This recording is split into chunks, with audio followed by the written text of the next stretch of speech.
Okay, so today we are going to talk about how to write sentences, paragraphs, and chapters of your thesis or dissertation. At first sight, it could be considered something that everybody knows how to do. However, after many years of experience, we know that that is not the case. So that's why I decided to talk about this today. And when we talk about a thesis or a dissertation, we're really talking about a piece of academic writing that has a specific structure and a formal style.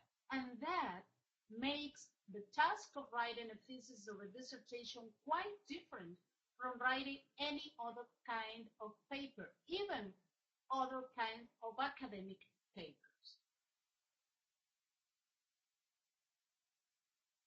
When we talk about a dissertation or a thesis, we are really talking about three different levels of writing.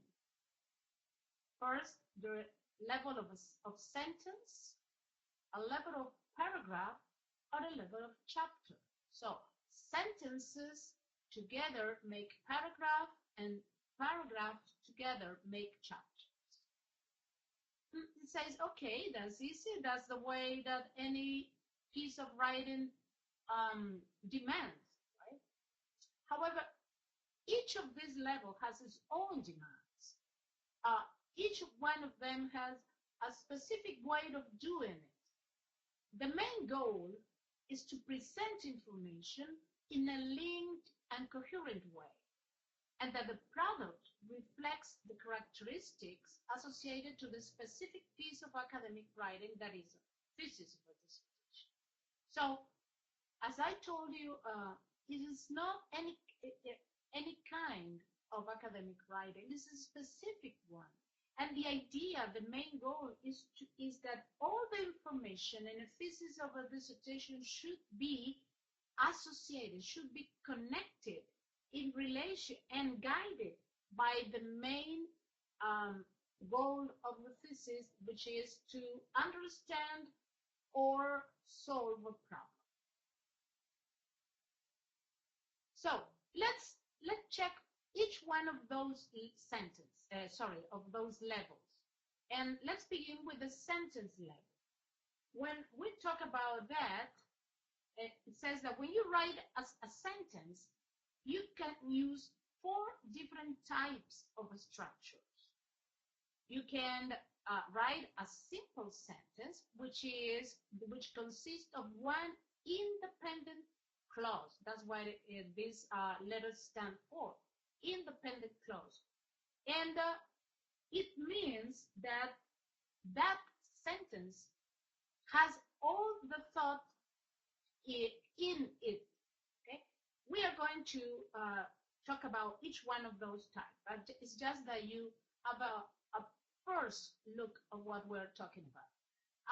You can also use compound sentences.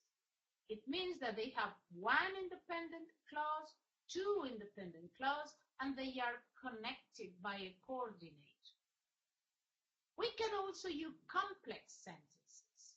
In complex sentences, you can have an independent clause, a subordinated coordinator, and a dependent clause. And if you see this, it means that the meaning of this clause depends on the meaning of this clause. This one is written in order to express, in order to illustrate the first idea better, and is connected by a subordinated coordinator. There is another option, that is the subordinated coordinator comes first, then the dependent clause, a comma, and after that an independent clause. And there is the final type of sentence is compound complex. It combines the compound idea with a complex idea. And then you can have, for instance, a subordinator coordinator, a dependent clause, one independent clause, a coordinator, and another independent clause. Or you can have first the independent clause, then the coordinator, the other independent clause, subordinated, and the dependent clause. And now you say, okay, and I'm not a linguist. I don't know how to talk about all the things. I mean, I'm just a person who wants to write a thesis. So how come that? Let's see each one of those types of sentences. Let's talk about simple sentences. They are, as it says, the simplest way of connecting, of expressing a complete thought. They have a subject and a predicate in order to express a complete thought. They are independent clauses. It means that they don't need anything else to be understood. Let's see an example that we usually write in our thesis. It is, the study followed a qualitative research design. It has a subject, which is the study, a verb, which is follow, and a predicate, a qualitative research design. Simple, a simple sentence. Okay, you say, well, why should I know about compound, complex, and compound, complex sentences if I can use only simple sentences? If you use throughout the 100 or more pages of your dissertation only simple sentences, that will be very odd, and the flow of the ideas will be cut in each moment. So try not to overuse simple sentences, and remember to use them especially when you want to emphasize things. Now let's see what other options you have to write sentences in a thesis or in a dissertation. Well, now let's go to understand what a compound sentence is. Compound sentences have two independent clauses, and they are joined by a coordinator. What's a coordinator? Words like for, and, nor, but, or, yet, so.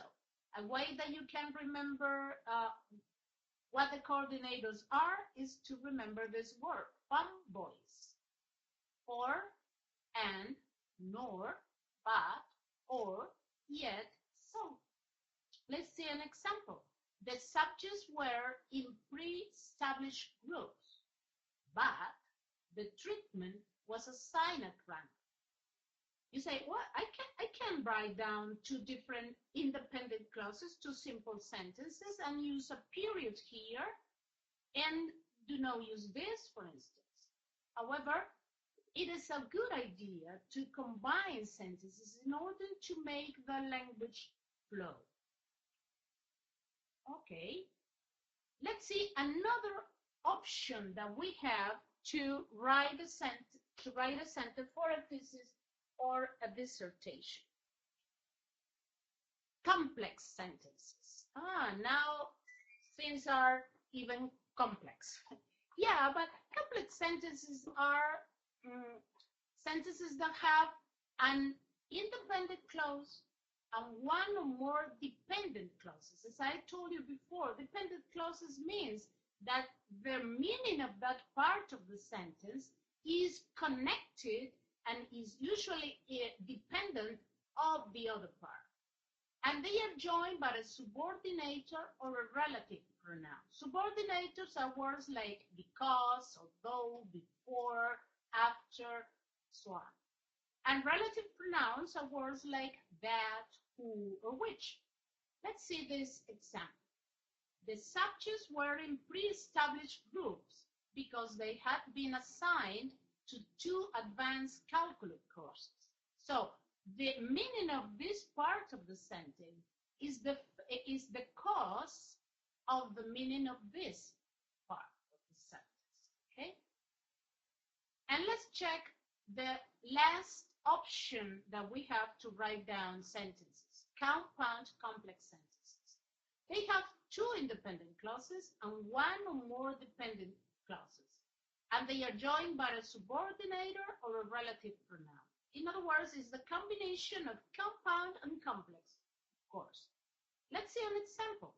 Although the subjects were not selected at random, the study addressed validity threats and took into account the possible effect of mediating variables, which were controlled statistically. Okay, so we have 4 different options to write down sentences for our thesis. And you may say, okay, but I know how to write. Yes, of course you know how to write because you are at the doctoral level. However, the more conscious you are of what is behind writing, the better you will express your ideas and the better you will connect them in order to make your thoughts clear to readers. Remember that when we are writing a thesis or a dissertation, all the things that we want to say are in our mind. And sometimes we believe that we have said exactly what we have in our mind, we have said it in the text. And it is very, very common that that is not the case. That you have left many things in your mind that are not on the paper. So the more conscious you are of the options you have, the better for the expression of your ideas. Great.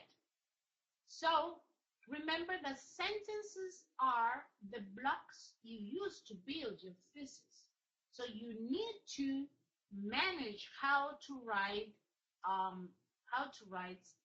sentences.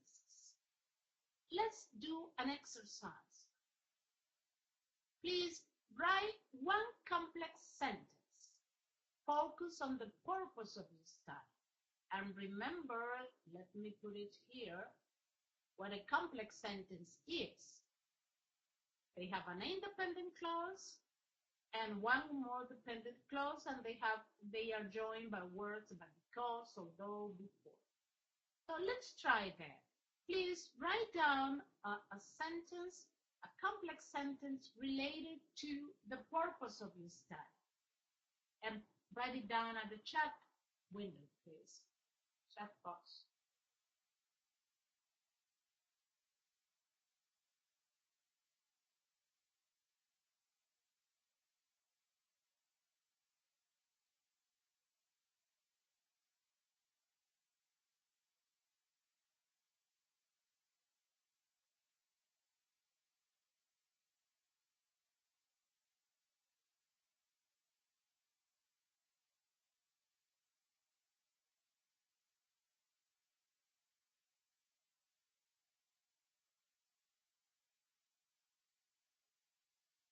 Okay. Let's continue. Let's go to the paragraph level. A paragraph is a unit of several sentences related to a single aspect of a central idea. And each paragraph should have one focus. In other words, just one aspect of the central idea that you are developing should be in the paragraph. And it should have an explicit topic sentence. Some writers use implicit sentences more, but in a thesis, each paragraph should have one explicit topic sentence. What is a topic sentence? Is the one that expresses the main idea you want to develop. In other words, in a section of your thesis, you should write more than one paragraph. But at the same time, that section of your thesis discusses one aspect, one central idea. For example, population of your study. So each paragraph of the section titled population of the study should discuss just one aspect of that central idea. For instance, the first paragraph could discuss the composition of the population, while the second paragraph could discuss, for instance, the way that population was contacted or was considered as good for your study. So each paragraph should have one focus. It means you have to discuss just one thing in each paragraph. Don't mix different portions in one paragraph. Okay? Now, how to build a paragraph? How can I write down a good paragraph? Well, as a writing habit to assure coherence, build an outline for each section of your thesis and specify its central idea. You say, oh, I don't like outlines. However, outlines are probably the best tool that you can use in order to make things flow, make ideas flow. Okay? So, in that outline, you specify the central idea of the section and the ideas that you are going to develop in each paragraph. Then you write one paragraph for each aspect of that central idea, as I told you with the example of population. And also be sure that each paragraph has only one focus. Again, all sentences should be related to the aspect presented. All sentences should be related to the aspect presented. You cannot mix different ideas, sentences that do not relate to the central idea of the paragraph. Use more than one type of sentence in order to make language flow. Write not less than 3 sentences. This is an unusual requirement in a thesis. Write paragraph that has 3 or more sentences. Use signal or transitional words to link sentences, making the logical organization evident. In other words, if you have to write, if you have 2 sentences that are related by cause-effect, a cause-effect relationship, use a word, a signal or transitional word that make that link evident. For instance, because, or since, or due to.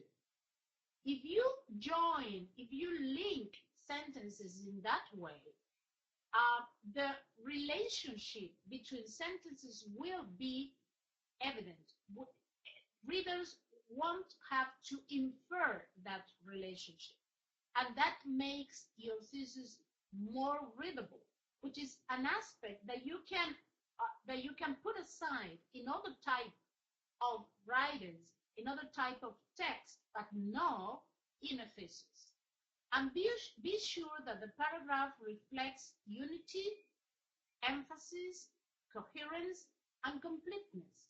And unity means that the general ideas and facts in a paragraph must be logically related to its focus. No idea that refers to the different aspects of the central idea discussed should be included. And emphasis means that the ideas and facts are logical order so as to show what is important. You have to make clear what is important in what you are discussing. And coherence means that the relationship between the ideas within the paragraph and to the preceding paragraph, the ideas, that relationship is clearly stated or implied. In other words, you should connect sentences and paragraph by means of using signal words that express the methods of logical organization and following an outline in which all parts are logical linked. Coherence, remember that coherence refers to the links among all the parts of something. And then finally, completeness. What does it mean? It refers to the need that your paragraph is not overloaded or underdeveloped. An important point in effective writing is to include in your paragraph sufficient facts and examples to clearly explain your generalization. When you generalize something, you have to include facts, examples, or evidence that support what you have said that in a general way. However, you have to be careful not to include excessive or not related facts. It's not a matter of putting together a lot of unrelated numbers or unrelated facts, unrelated ideas. It's not just to write down things, it's to write down sentences that support the idea that you are discussing. And one aspect, very important aspect of writing a paragraph and connecting two or more paragraphs is what is called method of logical organization. In other words, the way that we use to connect things. For instance, we connect things in a chronological order. It means it is an arrangement of information according to time sequence. Such arrangement can be done following a possible order or a logical one. So when you connect sentences in accordance to what happened first and what happened after that, that is a chronological order. And to make that explicit, you use words like after, before, simultaneously, etc. You can also join sentences taking into account spatial order. In other words, the information is organized in accordance to a place or to a relationship in space. And very frequently, spatial order and chronological order go together. So you say, first we go to the school district to get some permission to do the study. Then we go to this another part, okay, another place. Then you can also link paragraphs, using classification. In that case, items or data are grouped according to similarities and differences based on an established criterion. So you classified using an established criterion. You know that some items can be classified in only one way, but most of them can be grouped in many different ways according to the criteria used. And classification is something that we use very much when we are doing a thesis.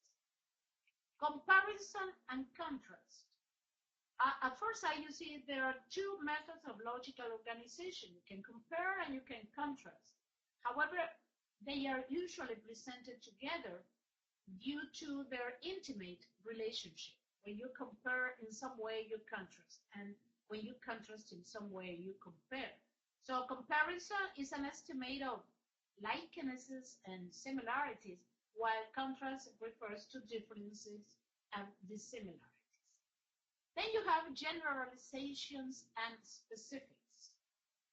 So generalizations are statements that can be considered true and applicable to a wide range of a situation. And you use that very much in thesis, especially in the last chapter when you discuss how generalizable is or are your findings. Okay? They are basically inferences that derive from individual instances of a phenomenon, which are the specific. So, from a specific and individual occurrences of a phenomenon, you make a generalization. You infer, you derive a generalization.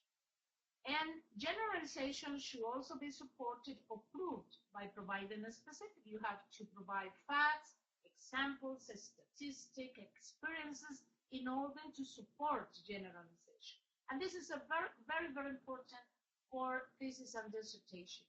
Whenever you generalize something, you have to provide enough evidence to support that generalization.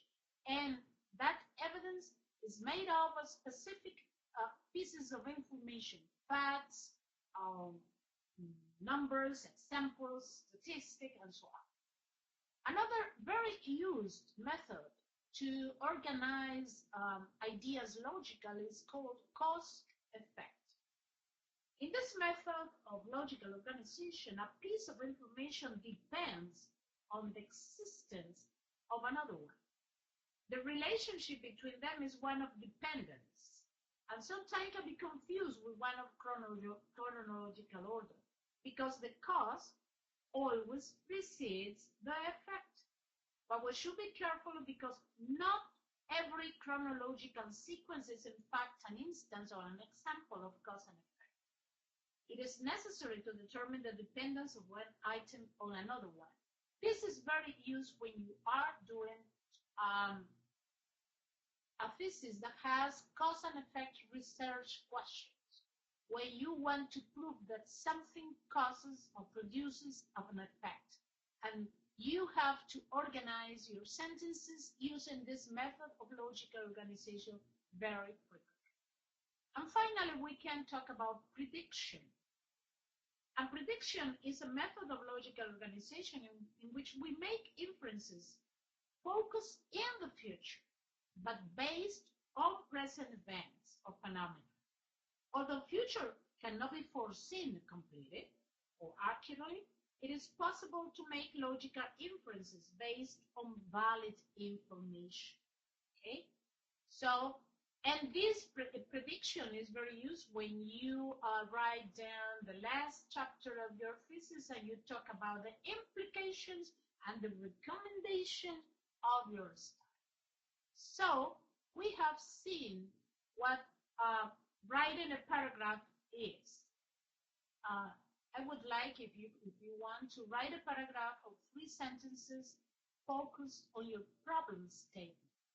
Can you write down a paragraph, a short paragraph, just three sentences to tell us about your problem statement? Let's see if you can. You have 3 minutes.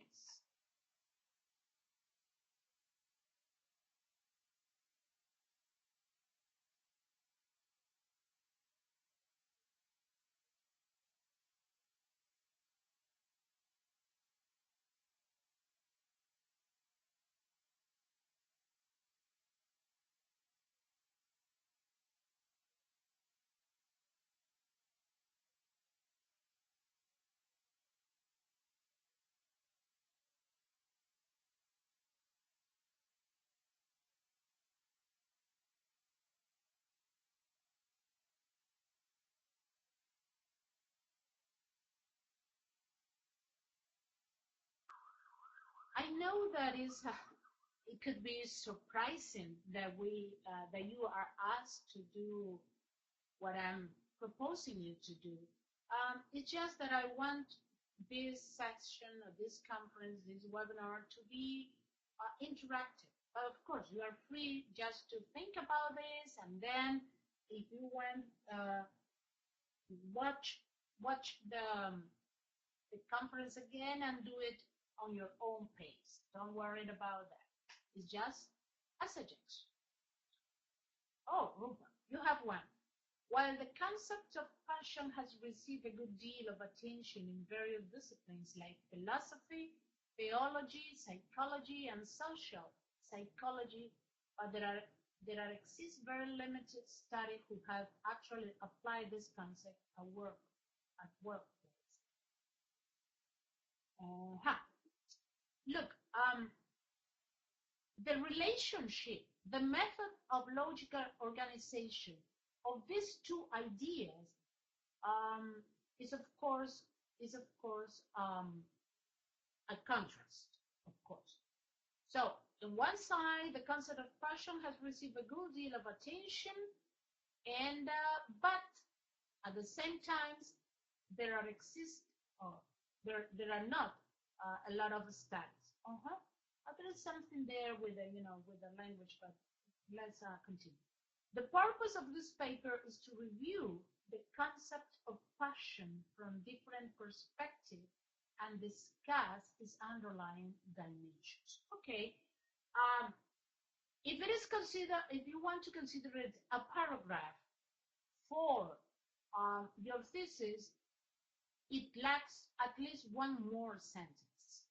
Okay, and but it is okay in the sense that you have written different types of sentences. You have used different types of sentences in order to express the focus of that paragraph.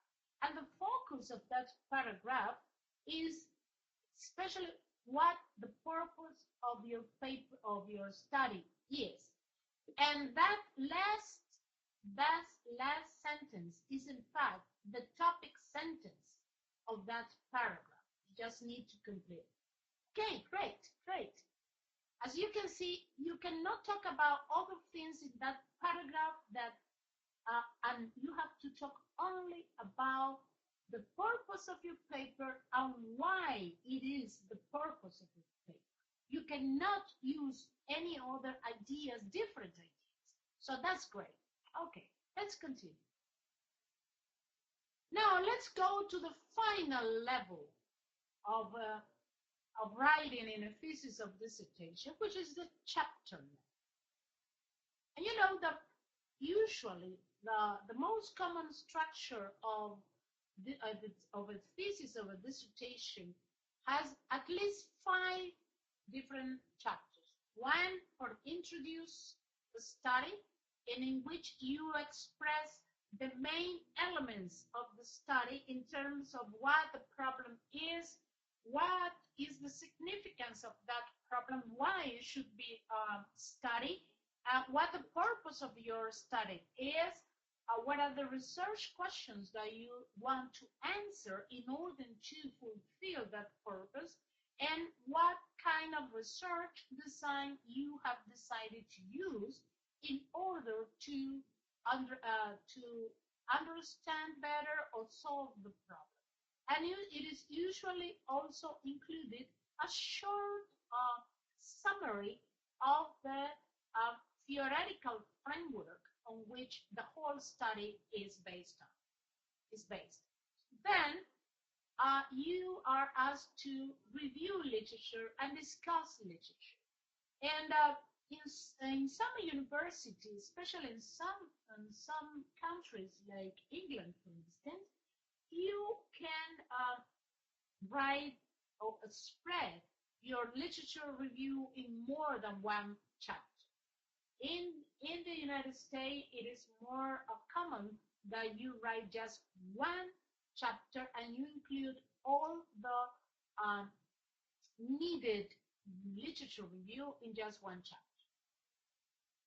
And then, in the literature review chapter, you are expected to discuss all the theoretical elements that are related to your study.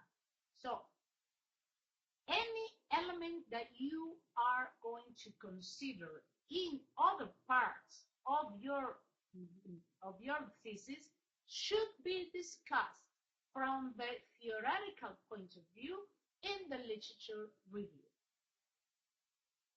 Then you have the methodology chapter, in which you tell the readers how did you reveal or develop your study. And this is the what, this is the why, this is the how. It's the how because you are going to tell, for instance, what the research design was or is, what is the population, what the population is, what the sample is, how do you select the sample, how do you gather data, what instruments you use, why you use those instruments and not other ones, and how do you analyze the gathered data, and so on. Then you are expected to write a chapter about your findings. what are the results of your study? And it is usually considered that you present findings, but you do not discuss them until you get to the last chapter of the thesis. Once again, your university can have a different approach, but you are going always to be asked to talk about the findings of your study. And this is very important because findings and the discussion of those findings is the part of the thesis in which you, let's call it, sell your thesis or dissertation, in which you try to convince people that you did a great job and that your job should be considered by the other people working in the same field of study. And this is especially true in the last chapter when you discuss findings, when you make conclusions, and when you make recommendations in, as we said before, in a predictive way of what is the impact or what could be the impact of your study for the field of your field of study. Great, but how to build a chapter? Well, the first thing is check if your university has established a structure different from the 1 of 5 chapter, because that will impact what you are going to do. Then, as I told you before, as a writing having to assure coherence, you build an outline for each chapter. And this is very important and it is very useful, because if you have an outline before writing, you will be able to know how coherent the sections of your chapter will be, and if you have included all the elements that you want to include, and if you have opportunity to express all the ideas that you have in your mind. Okay? Then include all the sections required for the chapter. There are some chapters that have a specific structure, like the methodological chapter, in which you have to talk about research design, you have to talk about population sampling, and all the things that I talked about before. And then you plan each section, establishing its topics and subtopics.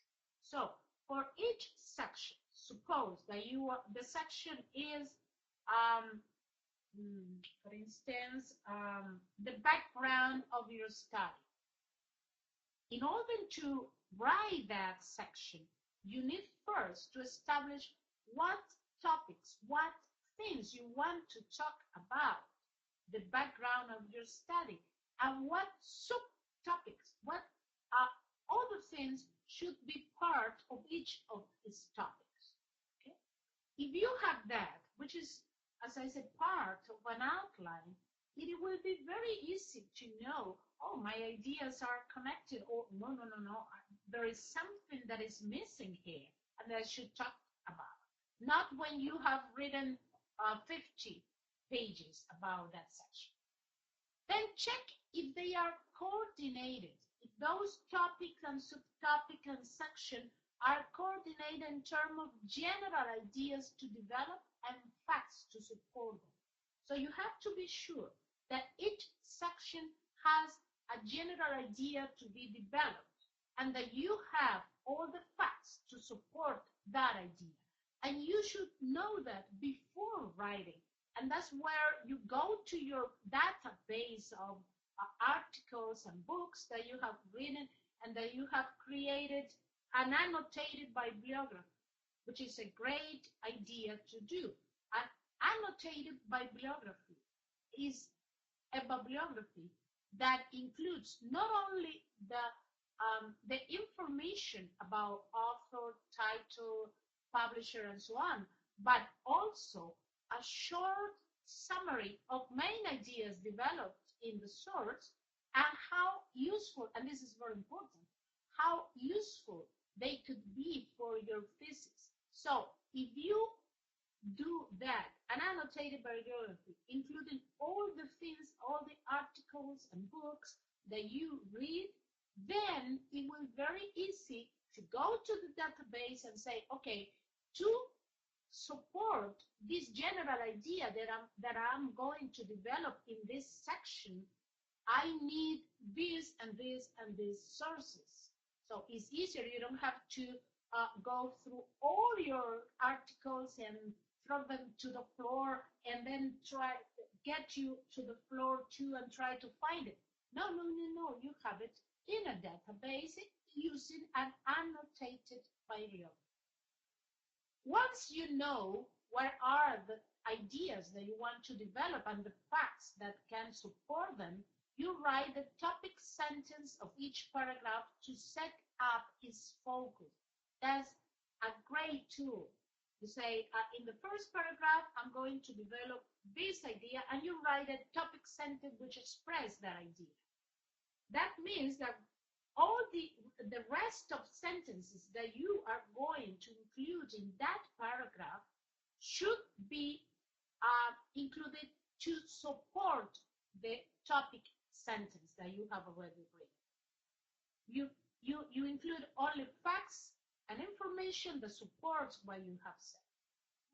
And then when you have all that input information, it's time to develop each paragraph.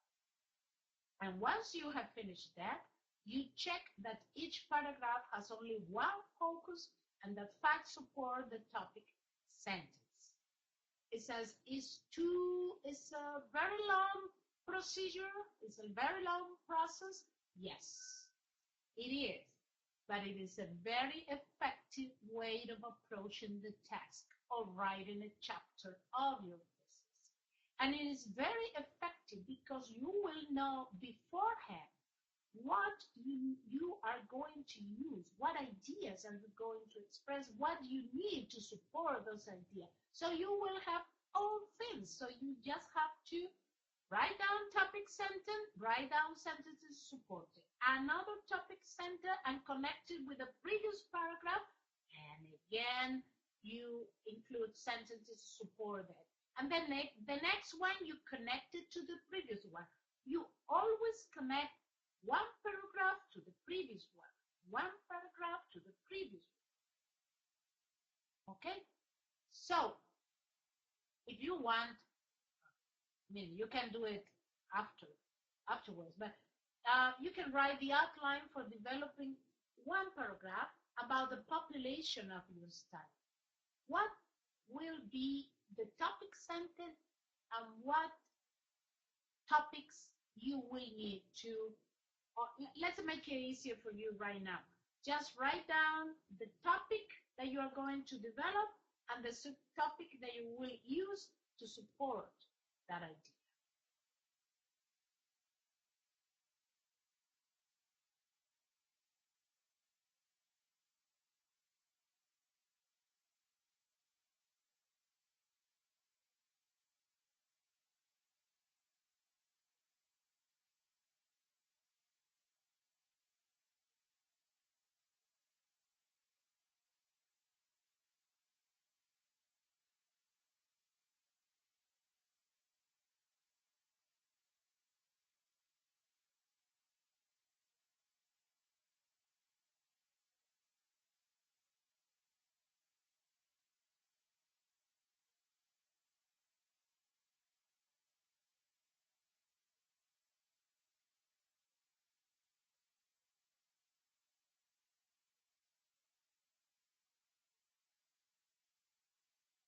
Okay.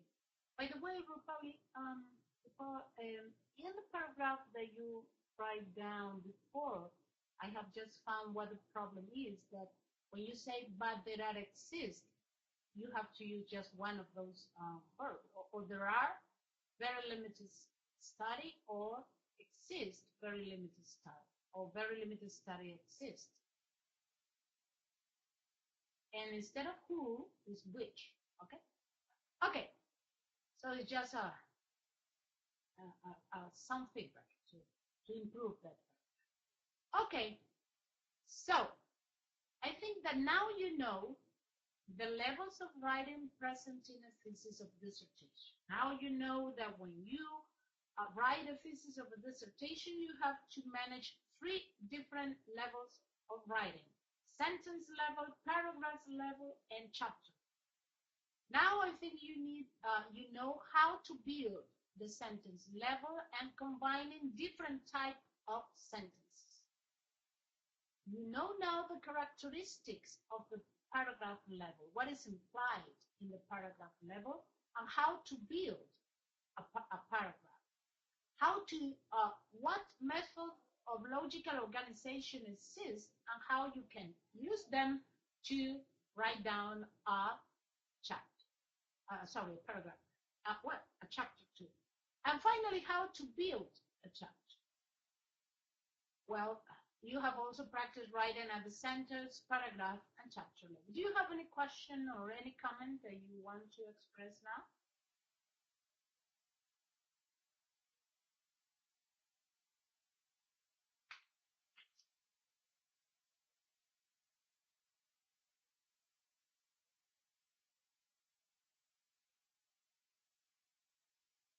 Okay.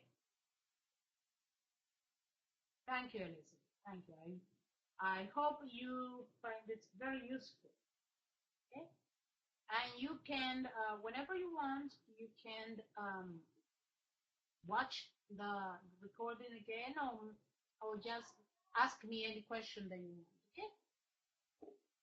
Oh yes, you can write out on the same pattern. What you need is to be sure what is the specific structure your university asks for your dissertation. Is that all? But the ideas are the same. It is always planning before writing. Planning before writing. Using the elements that language has in order to connect idea. And remember that each paragraph has just one focus, and the paragraph should be connected in a explicit or implicit way, and that in a thesis it is better that way is explicit. Well, finally, let's talk about these upcoming news, which are important. We announce, and we are very proud to announce, our scholarship program. Do you need to finish your thesis or dissertation, but money is a problem?